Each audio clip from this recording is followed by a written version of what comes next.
جن قوموں کو نعمتیں دی اور ان نعمتوں کی ناشکری جب ان اقوام نے کی تو اللہ تبارک و تعالیٰ نے ان کے ساتھ کیا کیا۔ اعوذ باللہ من الشیطان الرجیم، بسم اللہ الرحمن الرحیم۔ وَإِذِ اسْتَسْقَىٰ مُوسَىٰ لِقَوْمِهِ فَقُلْنَا اضْرِب بِّعَصَاكَ الْحَجَرَ فَانفَجَرَتْ مِنْهُ اثْنَتَا عَشْرَةَ عَيْنًا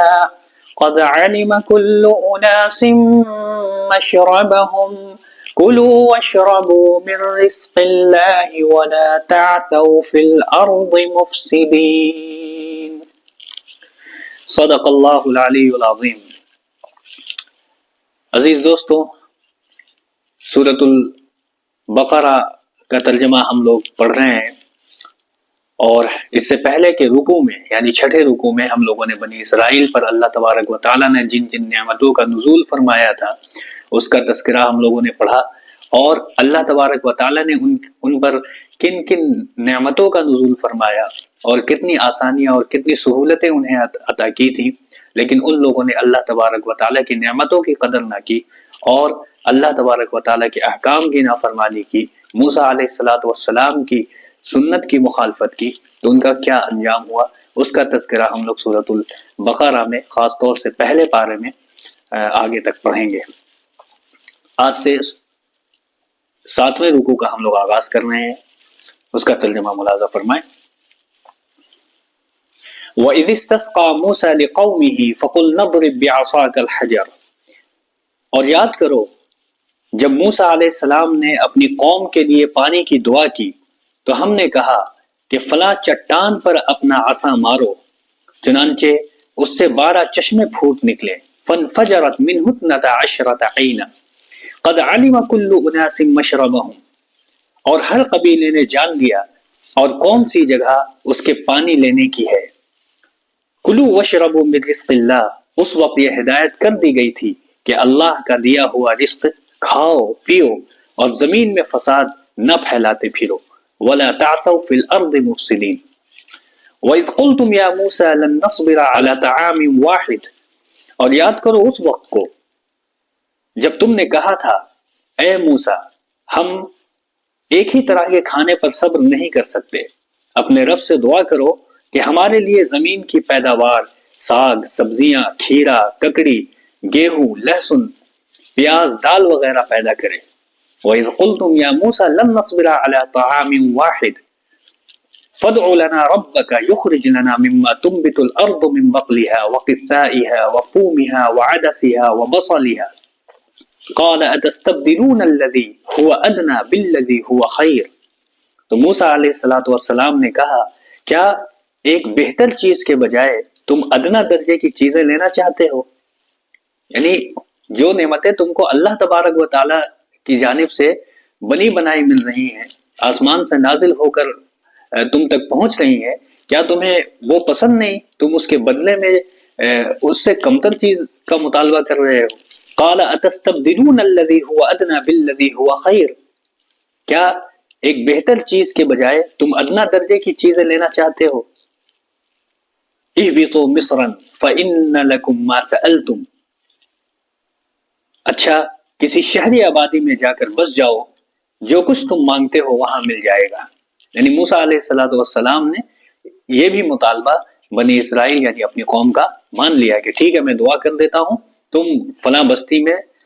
چلے جاؤ اور وہاں اللہ تبارک و تعالیٰ تمہارے لیے انتظام ان ساری چیزوں کا، ساگ سبزیوں کا کر دے گا۔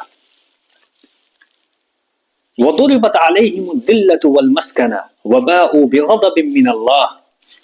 آخرکار نوبت یہاں تک پہنچ گئی کہ ذلت و خواری، پستی اور بدحالی ان پر مسلط کر دی گئی اور وہ اللہ کے غضب میں گھر گئے۔ یہ نتیجہ تھا اس کا کہ وہ اللہ کی آیات سے کفر کرنے لگے تھے، وہ اللہ کی آیات کا انکار کرنے لگے تھے اور پیغمبروں کو ناحق قتل کرنے لگے تھے۔ یہ نتیجہ تھا ان کی نافرمانیوں کا اور اس بات کا کہ وہ حدود شرع سے نکل جاتے تھے۔ ذلك بأنهم كانوا يكفرون بآيات الله ويقتلون النبيين بغير الحق ذلك بما عصوا وكانوا يعتدون، یعنی ان کے اوپر ذلت اور مسکنت کی جو مار پڑی ہے اور اللہ تبارک و تعالیٰ کے غضب کا شکار ہوئے ہیں وہ صرف اس وجہ سے کہ انہوں نے اللہ تبارک و تعالیٰ کی آیات کا انکار کیا اور نبیوں کو ناحق قتل کیا، اور شریعت کے جو حدود تھے، جو نبی نے ان کو شریعت کے حدود سے متنبع فرمایا تھا، ان حدود کا پاس اور لحاظ نہ رکھا۔ اب یہاں سے 8ویں رکوع کا آغاز ہو رہا ہے۔ ان الذين آمنوا والذين هادوا والنصارى والصابئين من آمن بالله واليوم الآخر وعمل صالحا فلهم أجرهم عند ربهم ولا خوف عليهم ولا هم يحزنون۔ بے شک جن لوگوں نے ایمان لایا، یعنی محمد صلی اللہ علیہ وآلہ وسلم کی رسالت کا اقرار کر لیا، اللہ تبارک و تعالیٰ کی وحدانیت کا اقرار کر لیا، والذین ہادوا اور جو لوگ یہودی ہو گئے، والنصارى اور جو نصارہ ہیں، والصابئین اور جو صابی ہیں۔ صابی ان لوگوں کو کہتے تھے جو ستاروں کی پرستش کرتے تھے، ستاروں کی عبادت کیا کرتے تھے، یعنی نہ وہ مسلمان تھے، نہ وہ یہودی تھے اور نہ ہی وہ نصرانی تھے، تو انہیں کہا جاتا تھا کہ یہ صابی ہو گیا۔ تو اس کا بھی ذکر یہاں پہ قرآن کریم میں آیا ہے۔ اللہ تبارک و تعالیٰ نے فرمایا کہ جن لوگوں نے ایمان لایا، یعنی محمد صلی اللہ علیہ وآلہ وسلم کی رسالت کا اقرار کر لیا، جو یہودی ہو گئے، جو نصارہ ہو گئے اور جو صابی ہو گئے، یعنی ان دونوں مذاہب میں وہ نہیں ہے، کسی اور مذہب کو وہ مانتے ہیں، من آمن باللہ والیوم الآخر، ان میں سے جو بھی اللہ تبارک و تعالیٰ پر ایمان لائے گا اور آخرت کے دن کا یقین رکھے گا، آخرت کے دن پر ایمان لائے گا، وعمل صالحا اور اس کے ساتھ ساتھ نیک اعمال کرے گا، فلہم اجرہم عند ربہم تو ان لوگوں کا اجر اللہ رب العزت کے پاس ہے، یعنی اس کا بدلہ اللہ رب العزت ان لوگوں کو دے گا، ولا خوف علیہم ولا ہم یحزنون اور ان لوگوں کے اوپر نہ کسی قسم کا خوف ہوگا، ولا ہم یحزنون اور نہ ہی وہ لوگ کسی بات کا غم کریں گے۔ یہاں پر یہود و نصارہ کی سوچ کی تردید کی گئی ہے۔ ان کا ماننا تھا کہ جو یہودی ہیں، یہودی کہتے تھے کہ ہم جنتی ہیں، ہم اللہ کے مقرب ہیں، اور جو نصرانی تھے وہ کہا کرتے تھے کہ ہم اللہ کے مقرب ہیں، اور جو صابی تھے یعنی جو نہ یہودی تھے جو نہ نصرانی تھے بلکہ کسی اور مذہب کو وہ فالو کیا کرتے تھے، تو یہود و نصارہ کہتے تھے کہ وہ تو ہمارے دین میں نہیں ہے، وہ تو صابی ہے، وہ جنت میں نہیں جائے گا، جنت کا وہ مستحق نہیں ہے۔ تو اللہ تبارک و تعالیٰ نے یہود و نصارہ کے اس باطل عقیدے کو یہاں پر غلط ٹھہرایا اور صاف صاف کہہ دیا کہ جو کوئی بھی اللہ پر ایمان لائے گا، یعنی شرک کو چھوڑے گا، اللہ تبارک و تعالیٰ کے ایک ہونے کی گواہی دے گا اور نیک عمل کرے گا اور آخرت کے دن کا ایمان رکھے گا، فلہم اجرہم عند ربہم تو ان لوگوں کو بھی اللہ تبارک و تعالیٰ اجر دے گا، بدلہ دے گا۔ وَإِذْ أَخَذْنَا مِيثَاقَكُمْ وَرَفَعْنَا فَوْقَكُمُ الطُّورَ اور یاد کرو جبکہ ہم نے تم سے تمہارا عہد لیا، یہاں پہ بنی اسرائیل کا ذکر چل رہا ہے، اور یاد کرو اس وقت کو جب ہم نے طور کو تم پر اٹھا کر تم سے پختہ عہد لیا، پختہ وعدہ لیا، اور کہا تھا کہ جو کتاب ہم تمہیں دے رہے ہیں اسے مضبوطی کے ساتھ تھام لو۔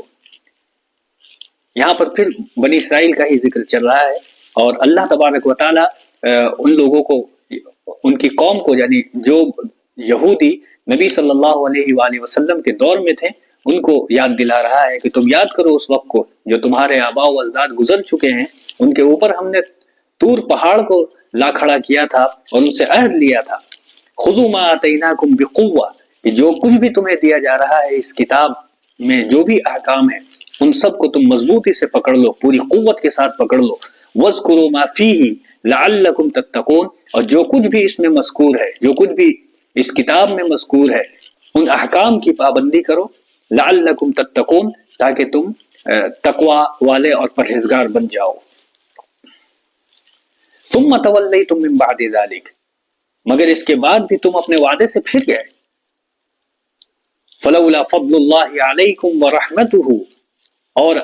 اگر اللہ تبارک و تعالیٰ کا فضل تم پر نہ ہوتا اور اس کی رحمت تم لوگوں کے اوپر نہ ہوتی، لکنتم من الخاسرین تو تم کب کے تباہ ہو چکے ہوتے ہیں۔ وَلَقَدْ عَلِمْتُمُ الَّذِينَ اعْتَدَوْا مِنْكُمْ فِي السَّبْتِ فَقُلْنَا لَهُمْ كُونُوا قِرَدَةً خَاسِئِينَ پھر تمہیں اپنی قوم کے ان لوگوں کا قصہ تو معلوم ہی ہوگا جنہوں نے سبت کا قانون توڑا تھا۔ سبت کہتے ہیں سنیچر کے دن کو۔ بنی اسرائیل کے لیے یہ قانون مقرر کیا گیا تھا کہ سنیچر کے دن تم سب کے سب صرف اور صرف عبادت میں مشغول رہو گے، یعنی اس دن کسی بھی قسم کی جو دنیاوی ضرورت ہوتی ہے یا دنیاوی کام ہوتے ہیں وہ کام تمہیں نہیں کرنا ہے، بلکہ سنیچر کا دن صرف عبادت کے لیے مخصوص ہوگا۔ لیکن جب ان کے اوپر دینی انحطاط آیا، مذہبی انحطاط آیا، تو ان لوگوں نے اس کی پابندی کو چھوڑ دیا اور سبت کے دن کو بھی انہوں نے عام دنوں کی طرح گزارنا شروع کر دیا۔ تو اللہ تبارک و تعالی فرما رہے ہیں وَلَقَدْ عَلِمْتُمُ الَّذِينَ اعْتَدَوْا مِنْكُمْ فِي السَّبْتِ، پھر تمہیں اپنی قوم کے ان لوگوں کا قصہ تو معلوم ہی ہوگا کہ جنہوں نے سبت کا قانون توڑا تھا۔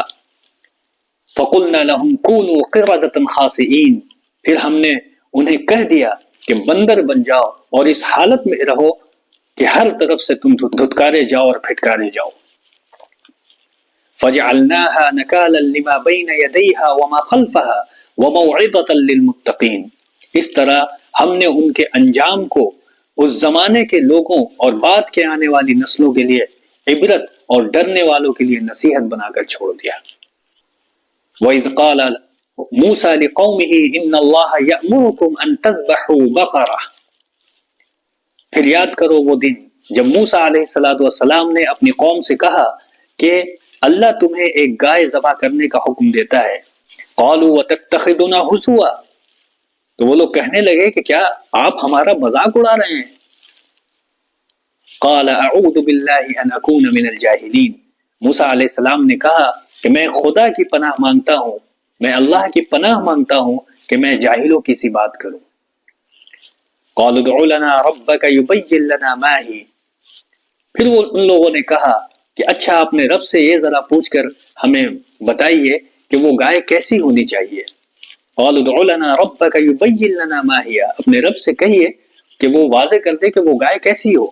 قَالَ إِنَّهُ يَقُولُ إِنَّهَا بَقَرَةٌ لَا فَارِضٌ وَلَا بِكْرٌ، موسیٰ علیہ السلام نے کہا کہ اللہ تبارک و تعالی یہ کہہ رہے ہیں کہ وہ ایسی گائے ہونی چاہیے جو نہ بوڑھی ہو اور نہ باچھی ہو، عوان بین ذالک، وہ درمیانہ عمر کی ہو۔ فَفْعَلُوا مَا تُؤْمَرُونَ، لہذا جو کچھ بھی تمہیں حکم دیا جا رہا ہے اسے پورا کرو۔ قَالُوا ادْعُ لَنَا رَبَّكَ يُبَيِّن لَنَا مَا لَوْنُهَا، پھر ان لوگوں نے کہا کہ اپنے رب سے ذرا پوچھئے کہ وہ ہمارے لیے تھوڑا اور وضاحت کر دے کہ اس کا رنگ کیسا ہو۔ یعنی یہ ہٹ دھرمی کی ایک انتہا ہے۔ جب موسیٰ علیہ السلام نے ان لوگوں سے کہا تھا کہ ایک گائے کو تم ذبح کرو، اتباع کا تقاضا یہ تھا کہ ان کی بات کو سنتے ہی فوراً عمل کرتے اور فوراً کوئی گائے لے کر ذبح کر دیتے، لیکن ان کی ہٹ دھرمی اس حد تک بڑھ چکی تھی کہ وہ موسیٰ علیہ السلام کو صرف اور صرف پریشان کرنا چاہ رہے تھے اور بار بار اس میں ایک بال کی کھال نکالا کرتے تھے۔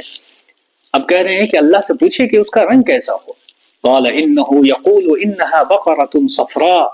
تو موسیٰ علیہ السلام نے کہا کہ اللہ تبارک و تعالیٰ کہہ رہا ہے، اللہ تبارک و تعالیٰ فرماتا ہے کہ زرد رنگ کی گائے ہونی چاہیے جس کا رنگ فاقع لونها، جس کا رنگ ایسا شوق ہو کسر الناظرین، کہ دیکھنے والوں کا جی خوش ہو جائے۔ یعنی اللہ تبارک و تعالیٰ کہہ رہا ہے کہ وہ زرد رنگ کی گائے ہو اور ایسا خوشنما رنگ ہو، ایسا شوق رنگ ہو کہ دیکھنے والے خوش ہو جائیں۔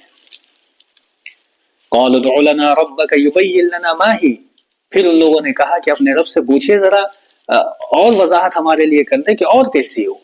ان البقرة تشابہ علینا، جس ہم لوگوں کو سمجھ میں نہیں آ رہا، تشابہ علینا یعنی بالکل معاملہ گڑبڑ ہو گیا ہے کہ وہ کیسی ہونی چاہیے، آپ تو بتا رہے ہیں ایسی ہونی چاہیے لیکن ایگزیکٹ کیسی ہونی چاہیے۔ وَإِنَّا إِن شَاءَ اللَّهُ لَمُهْتَدُونَ، ہمیں اس کا تعین کرنے میں تھوڑا اشتباہ ہو گیا ہے، اللہ نے چاہا تو ہم اس کا پتہ لگا لیں گے کہ کیسی گائے آپ ذبح کرنے کا ہم لوگوں سے کہہ رہے ہیں۔ قال انه يقول انها بقرة لا ذلول تثير الارض ولا تسقي الحرث مسلمة لا شية فيها، موسیٰ علیہ السلام نے جواب دیا اللہ تبارک و تعالیٰ کہتے ہیں کہ وہ ایسی گائے ہو جس سے خدمت نہ لی جاتی ہو، نہ زمین جوتی جاتی ہو، نہ پانی کبھی کھینچا ہو اس جانور نے، صحیح سالم اور بے داغ ہو، مسلمۃ لا شیء فیہا، وہ بالکل صحیح سالم ہو اور بے داغ ہو۔ قالوا الآن جئت بالحق، ان لوگوں نے کہا کہ اب آپ نے بالکل صحیح بتایا ہے۔ قالوا الآن جئت بالحق، اب آپ نے ٹھیک پتہ بتایا ہے۔ پھر انہوں نے فذبحوها، پھر انہوں نے اسے ذبح کیا، وما كادوا يفعلون، ورنہ وہ ایسا کرنے والے کرتے ہوئے معلوم نہیں ہو رہے تھے کہ یہ کام یہ کریں گے۔ یعنی جس انداز سے ان لوگوں نے موسیٰ علیہ السلام کو ٹیز کرنے کے لیے بار بار سوال کیا کہ ذرا اللہ سے پوچھئے کہ اور کیا چاہیے، اور کیسا جانور ہونا چاہیے، اور کیسی گائے ہونی چاہیے، اس کا رنگ کیسا ہو، اور تھوڑا وضاحت کریں، وہ اس محض پریشان کر رہے تھے۔ اس پورے مضمون کو جب آپ بار بار پڑھیں گے، اس رکوع کو یعنی 8ویں رکوع کو جب آپ پڑھیں گے بار بار، تو آپ کو اندازہ ہوگا کہ ان لوگوں نے کس حد تک موسیٰ علیہ السلام کو پریشان کیا، اور کس حد تک وہ احکام شریعت سے کس طرح وہ بھاگا کرتے تھے، ایک نبی کے حکم کی تعمیل کرنے سے کتنا بھاگا کرتے تھے، اس کا اندازہ ہوگا۔ جب اس ترجمے کو جب آپ بار بار پڑھیں گے تو اس کا اندازہ ہوگا کہ کس حد تک وہ ایک نبی کو پریشان کر رہے تھے۔ یہاں پہ 8واں رکوع ختم ہوا۔ اس پورے واقعے کو جب آپ پڑھیں گے تو معلوم ہوگا، یعنی